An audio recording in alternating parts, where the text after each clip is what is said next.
मैं आग्रह करता हूं पटना महानगर कांग्रेस कमेटी के अध्यक्ष शशि रंजन जी से कि वो आगे की कार्रवाई का शुरुआत करें। शशि रंजन जी।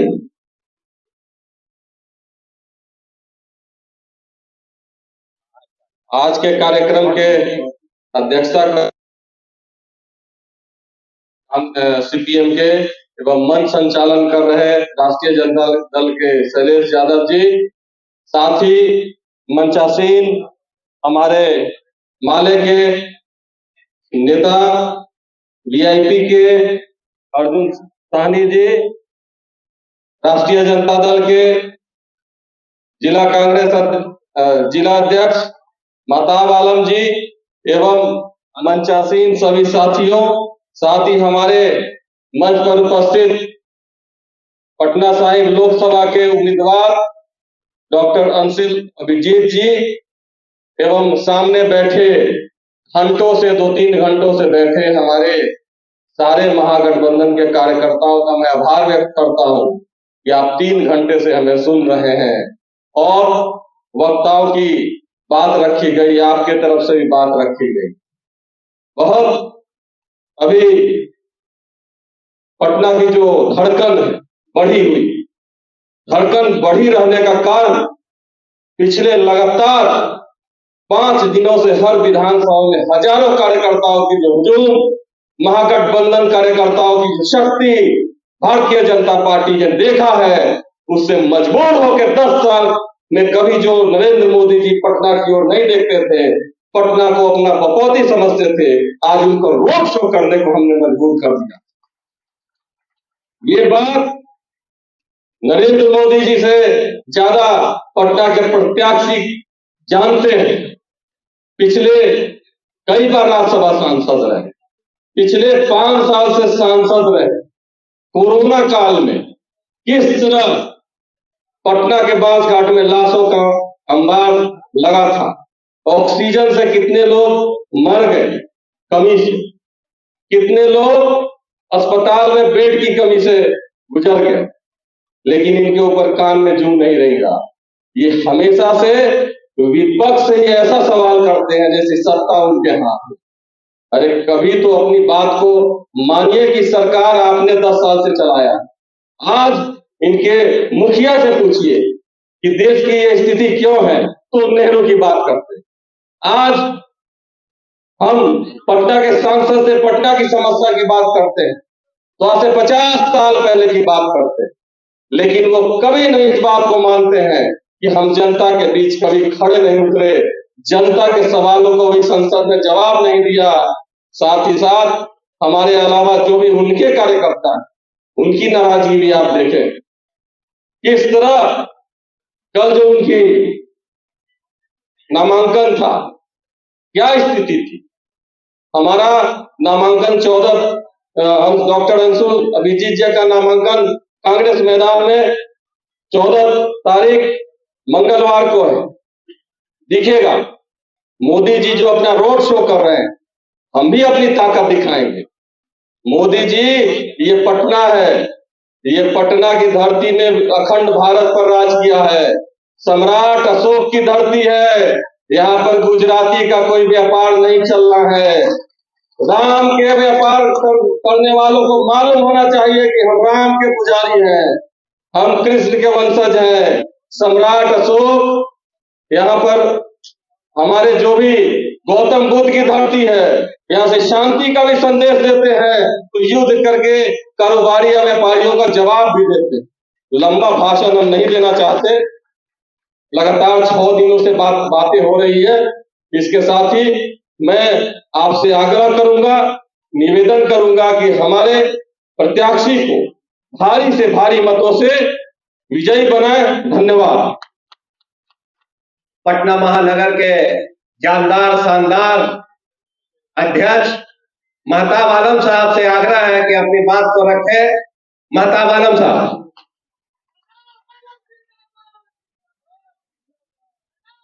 साथियों, काफी देर से आप लोग सभी नेताओं का बात सुनने का काम कर रहे हैं।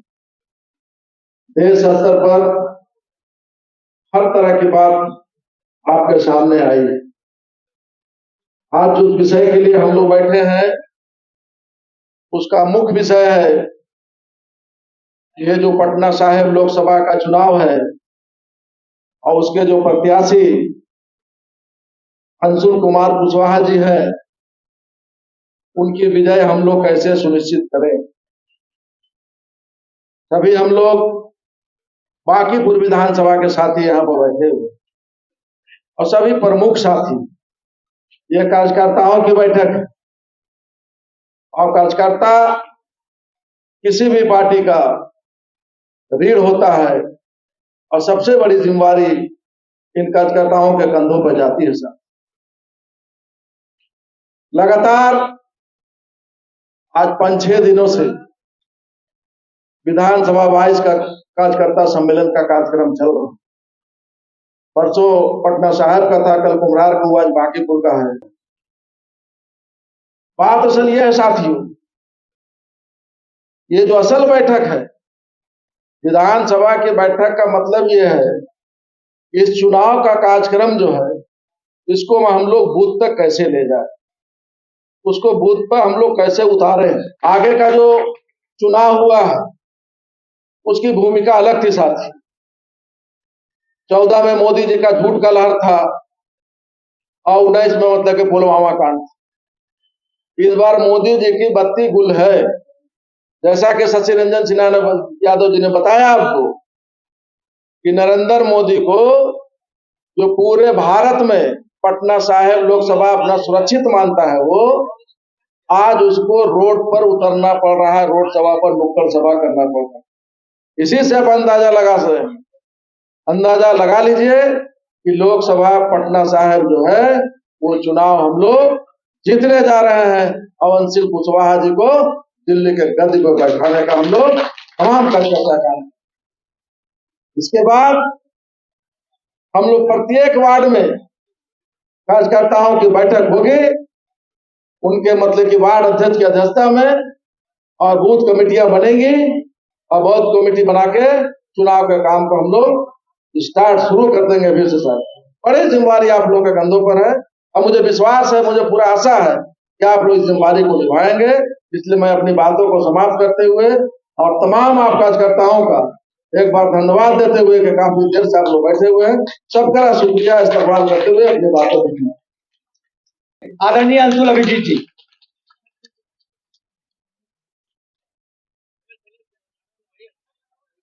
अंशुल अभिजीत जिंदाबाद, अंशुल अभिजीत जिंदाबाद, इंडिया गठबंधन जिंदाबाद। अंशुल अभिजीत जी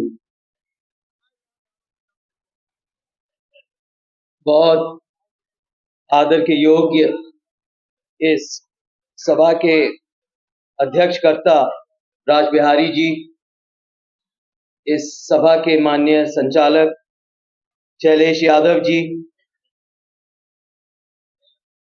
शशि रंजन जी, मेहताब आलम जी, माले के विजय गोप जी,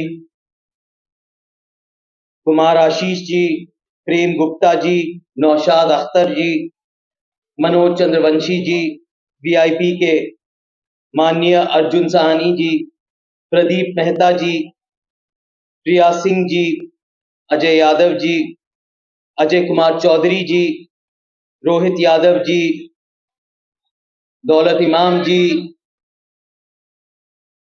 आरजेडी के रोहित जी, कमलेश पांडे जी, राजन चौधरी, निषाद जी, शंकर शाह जी, और यहाँ पर बांकीपुर से पटना साहिब से आए हुए माननीय नेतागण, सम्मानित मंच, साथियों, दोस्तों, भाइयों और बहनों, हर सभा में मैं चाहता हूं कि सभी का नाम लेकर मैं उनको सम्मानित करूं। मैं इस सभा में असफल हूं, मैं क्षमा प्रार्थी हूं। बहुत नाम मैं जानता हूं छूट गए हैं, लेकिन मैं आश्वासन देता हूं कि मेरे दिल में उनके लिए उतना ही जगह है, मैं उनको उतना ही सम्मान देता हूं। सबसे पहले तो मैं आभार व्यक्त करना चाहता हूं कुमार आशीष जी का, उनके कार्यकारिणी समिति का, जिन्होंने इस भव्य एक सभा का आयोजन किया। ये महत्वपूर्ण और कीमती सभा है दोस्तों। मैं दिल से आभारी हूं, क्योंकि यहां पर जो हम निर्णय लेंगे वो एक तरह से वो निर्णय एक तारीख का निर्णय होगा, और वो निर्णय एक तरह से ये सत्ता बदलेगा, हालात बदलेगा। मैं हर सभा में शुरुआत तो करता हूं एक बात कह के कि कोई संदेह हमारे दिल में या हमारे मन में होना नहीं चाहिए कि किस वजह से हम मैदान में उतरे हैं, इस संघर्ष के लिए, इस चुनौती के लिए, हालात को बदलने के लिए क्या वजह है। तो कोई संदेह, कोई शक, कोई संशय नहीं होना चाहिए। हम सब, और मैं आपके लिए भी कह रहा हूं, मंच पे बैठे जो वरिष्ठ नेतागण हैं उनके लिए भी कह रहा हूं, हम यहां पर मैदान में उतरे हैं लड़ने के लिए नहीं, जीतने के लिए। इसमें कोई शक और संदेह होना नहीं चाहिए। इस चुनाव को निश्चित ही हम जीतेंगे, आपके बल पे जीतेंगे, लोगों के विश्वास से जीतेंगे, आपकी ताकत, आपकी मजबूती, ये जो खूबसूरत गुलदस्ता है महागठबंधन का, जो ये आप देख रहे हैं मंच पे, हम सब एकजुट हुए हैं। हम एकजुट इसलिए हुए हैं क्योंकि हमारा मकसद एक है, हमारा लक्ष्य एक है, हमारे दावे एक हैं, हमारे वादे एक हैं, हमारा प्रण एक है, हमारी प्रतिज्ञा एक है, हमारी मंजिल एक है। इसलिए हम एकत्रित हुए हैं। हम बार बार ये कहते हैं, अपने आप से पूछते हैं, ये ऐसा वक्त आ गया है परीक्षा का कि हम अपने आप से पूछते हैं, और पूछना चाहिए, जरा अपने आप से पूछिए कि कब तक ये जो हालात हैं, जो मौजूदा हालात हैं, इसको बर्दाश्त करते रहेंगे। कब तक अपना भविष्य, अपना कल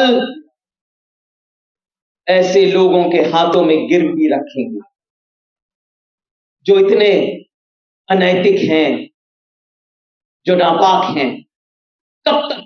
आप सोचिए, अपने आप से पूछिए, क्योंकि ये परीक्षा का वक्त है, ये संकल्प लेने का वक्त है। अपने आप से पूछिए, जवाब आपको मिल जाएगा। कब तक हम अपने अरमानों को, अपने सपनों को, अपने कल को, अपनी उम्मीदों पर दांव पे लगाते रहेंगे इनके हाथों? देखिए, वो दिन दूर नहीं है, वो बदलाव का दिन, वो 1 तारीख का दिन, जब एक नया सवेरा आएगा। जो ये रेगिस्तान है, जो सूखा पड़ा है, जो लोग तरस रहे हैं, और पटना शहर की भी बहुत जगह यही हालत है, पानी नहीं है, बिजली नहीं है, ये जो सूखा पड़ा है, रेगिस्तान है इस मुल्क में, ऐसी सरकार है, ये पीछे छूट जाएगी और एक हरा भरा रास्ता को हम अपनाएंगे, हम देखेंगे। वो दिन दूर नहीं है। हमने संकल्प लिया है दोस्तों, हमने संकल्प लिया है, दोहराइए उसको। अपने आप से पूछिए, कब तक बर्दाश्त करेंगे? भाषण का ये वक्त नहीं है, ये करने का वक्त है। और आप जानते हैं, हमारी कथनी और करनी में ज्यादा फर्क नहीं है। जो कहते हैं वो करके दिखाते हैं। कोई खोखले वादे नहीं होते, कोई जुमलाबाजी नहीं होती, कोई बयानबाजी नहीं होती। जो करते हैं वो करके दिखाते हैं, वो मंजिल पे पहुंचाते हैं, वो मुकम्मल करते हैं। ये हमारी गारंटी होती है सबकी। जो सामाजिक न्याय का वादा था, एक दिन सपना था कि एक सामाजिक न्याय, एक ऐसा समाज बनेगा समता और समरसता का, वो वादा अधूरा है, उसको पूरा करना है। महिला सशक्तिकरण हो गया, या बेरोजगारी हो गई, या महंगाई हो गई, ये मुद्दे को लेके हम मैदान में उतरे हैं। ये लड़ाई आसान नहीं, ये कठिन लड़ाई है। आर्थिक विषमताएं हैं, गैर बराबरी है, असमानता है, लेकिन हम लड़ेंगे इसको और हम जीतेंगे। कुछ भ्रम भी फैला हुआ है, आप जानते हैं, यहां पर सब लोग जानते हैं ये भ्रम क्या है, कि पटना साहिब एक कीमती जमीन जो हमारी है, जो हमारी अमानत है, कोई और, कोई गैर अपने आप को अपनी जागीर समझते। वो कहते हैं उनका ही गढ़ है,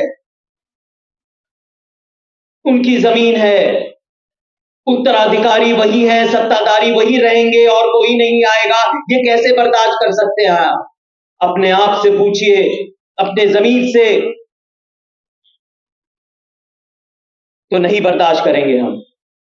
और मुझे लगता है, और ये बार बार मैं कहता हूं, ये कुछ नहीं, ये ख्याल है उनका, ये प्रचार है, ये गढ़ है, ये तो एक मिट्टी का टीला है जो बहुत जल्दी 1 तारीख को गंगा जी में बह जाने वाला।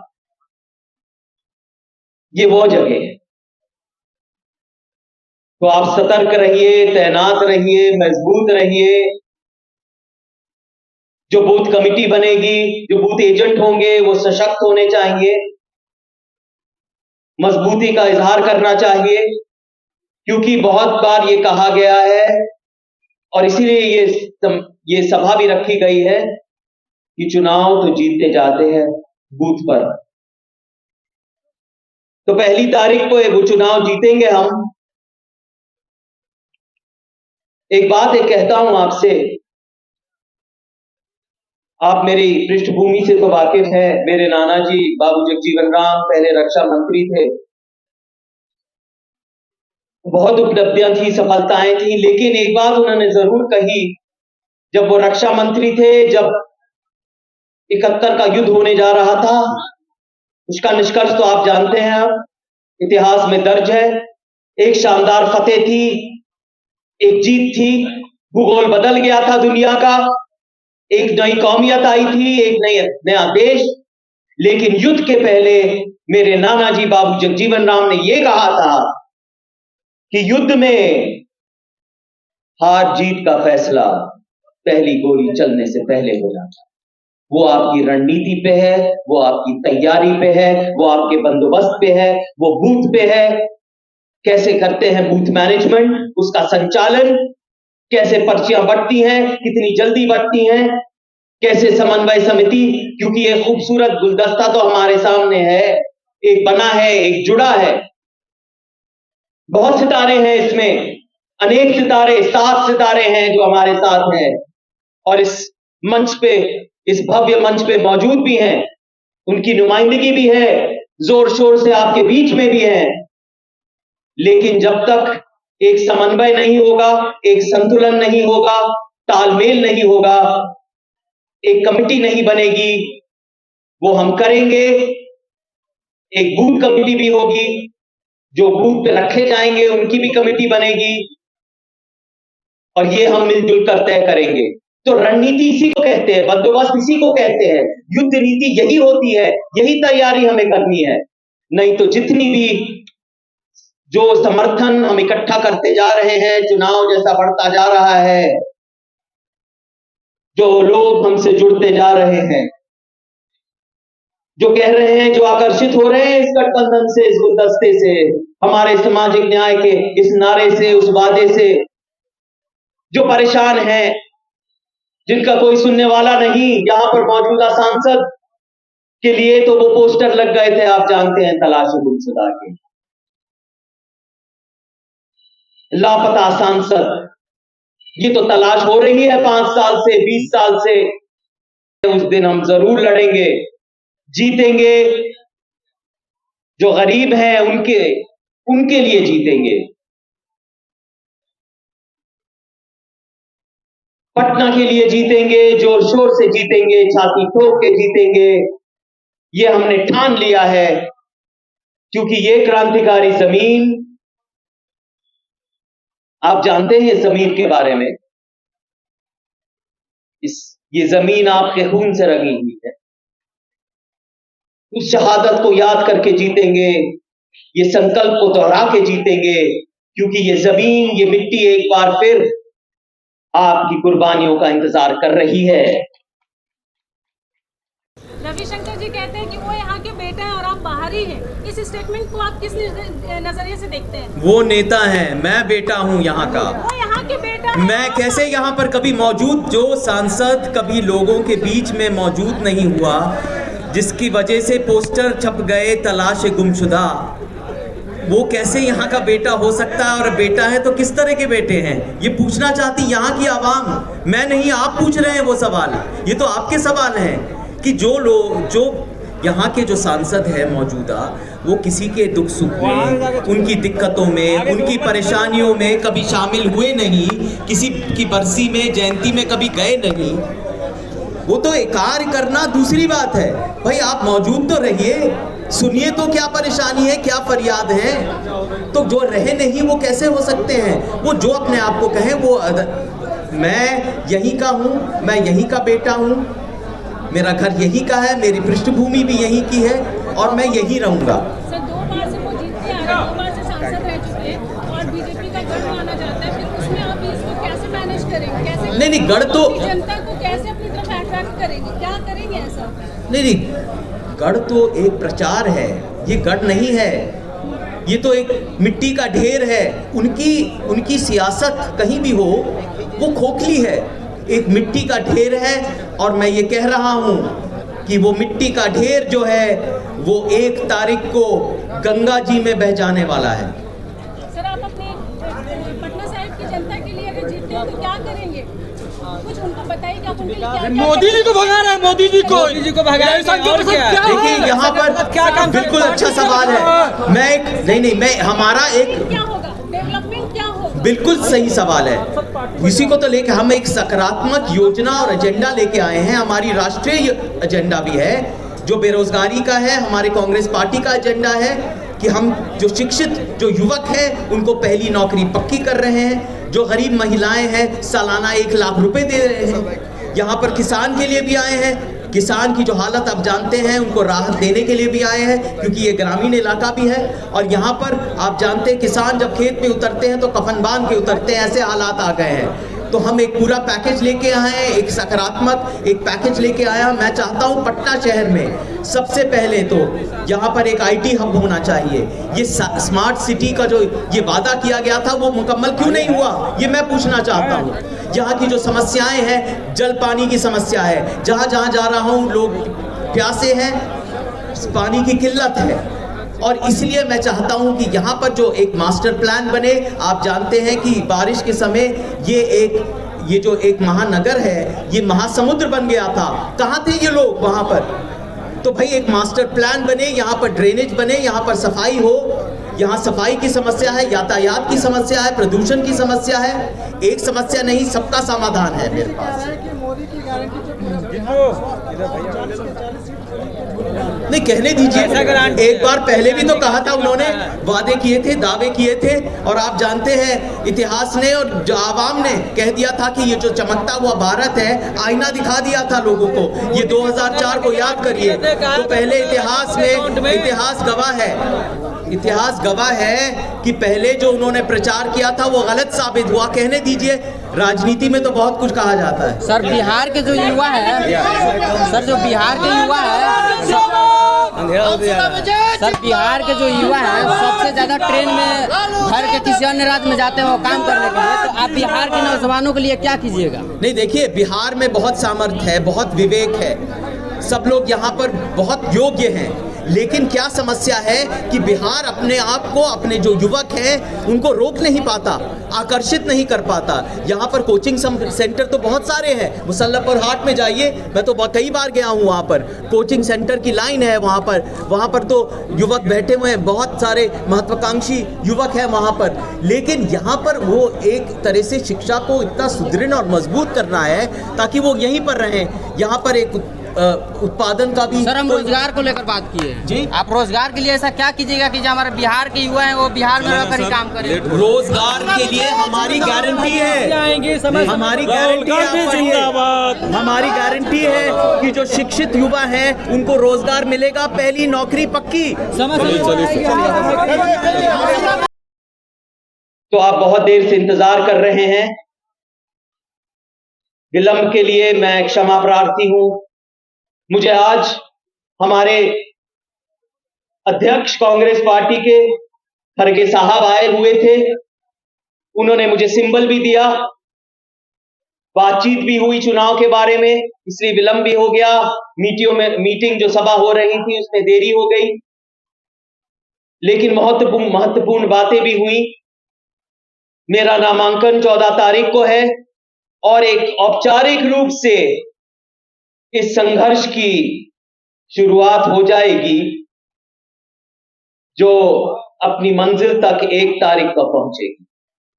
उस दिन सुबह 9 बजे हमारा कार्यक्रम शुरू होगा। इसके बारे में हम विस्तार से आपको खबर भेज देंगे। सुबह 9 बजे आपको कांग्रेस मैदान में एकत्रित होना है और एक रोड शो होगा जहां पर एक बार फिर हमें मजबूती, अपनी ताकत को व्यक्त करना है, उसका प्रदर्शन करना है। और कुछ नहीं कहते हुए और उस दिन के लिए मैं आमंत्रित करते हुए मैं इतना कहूंगा, खुश रहे, आप सब स्वस्थ रहे, ये मैं दुआ करूंगा, प्रार्थना करूंगा।